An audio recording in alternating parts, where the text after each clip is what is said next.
ഇത് മാസ് മോട്ടോഴ്സിൽ നിന്നാണ് നമ്മുടെ ഹീറോൻ്റെ പ്ലഷറാണ് വണ്ടി.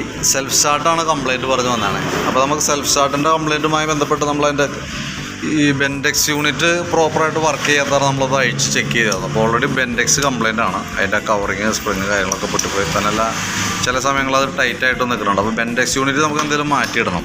അതേപോലെ തന്നെ ബെൻഡെക്സും ആ എൻജിൻ കേസുമായിട്ട് കണക്ഷൻ പറഞ്ഞാൽ ആ ബുഷ് ഓവലായി പോയിട്ടുണ്ട്. അപ്പോൾ അത് ചേഞ്ച് ചെയ്തിട്ടുണ്ട്. കോപ്പർ ബുഷാണ്. പിന്നെ മെയിനായിട്ട് എൻ്റെ സെൽഫിൻ്റെ കംപ്ലയിൻ്റ് എന്ന് വെച്ചാൽ ഈ സെൽഫ് മോട്ടറിൻ്റെ കംപ്ലയിൻ്റാണ്. ഇപ്പോൾ നമ്മൾ സെൽഫ് മോട്ടർ പറഞ്ഞാൽ പുതിയത് വെച്ചതിന് ശേഷം നമ്മൾ സെൽഫ് കാര്യങ്ങളൊക്കെ സ്റ്റാർട്ട് ചെയ്തു. നിലവിൽ വേറെ കംപ്ലയിൻ്റ് ഇല്ല. സെൽഫ് മോട്ടറും ബെൻഡെക്സ് യൂണിറ്റും മാറ്റിയാലാണ് ആ കംപ്ലയിൻറ്റ് മാറുള്ളൂ കേട്ടോ. ഇപ്പോൾ നിലവിൽ ഇപ്പോൾ നമ്മളിപ്പോൾ വെച്ച് ഇപ്പോൾ പുതിയത് വെച്ച് ചെക്ക് ചെയ്താണ് ഈ കാണണം കേട്ടോ. ഇരിക്കുന്നത് സെൽഫ് മോട്ടർ ഇപ്പോൾ പുതിയ മോട്ടറാണ്. പിന്നെ നമുക്ക് അതിൻ്റെ ബാറ്ററിയുടെ ഭാഗം നമ്മൾ ചെക്ക് ചെയ്ത് നോക്കുമ്പോൾ ബാറ്ററി എക്സൈഡിൻ്റെ ബാറ്ററിയാണ് ഇരിക്കുന്നത്. വലിയ പഴക്കമില്ലാത്ത ബാറ്ററിയാണ്. അത് അഴിച്ച് ചാർജിലേക്ക് ഇട്ടേക്കാണ് കേട്ടോ. അപ്പോൾ അതൊന്ന് ചാർജ് ചെയ്ത് ഫുൾ ചാർജ് ചെയ്തിട്ട് വയ്ക്കാം. അപ്പോൾ സെൽഫ് മോട്ടറും ബെൻഡെക്സ് യൂണിറ്റും മാറ്റിയാലാണ് അത് ക്ലിയർ ആവുള്ളൂ. ബാറ്ററി ആണെങ്കിൽ ചാർജ് ചെയ്തിട്ടും കയറ്റാം. നിലവിൽ സെൽഫ് സംബന്ധമായിട്ടുള്ള കംപ്ലയിൻറ്റ് മാത്രമേ പറഞ്ഞിട്ടുള്ളെങ്കിൽ പോലും വണ്ടിക്ക് അത്യാവശ്യം നല്ല രീതിയിലുള്ള പണിയുള്ള വണ്ടിയാണ്. വേറെ നമ്മുടെ അടുത്ത് ഒന്നും പറഞ്ഞിട്ടില്ല.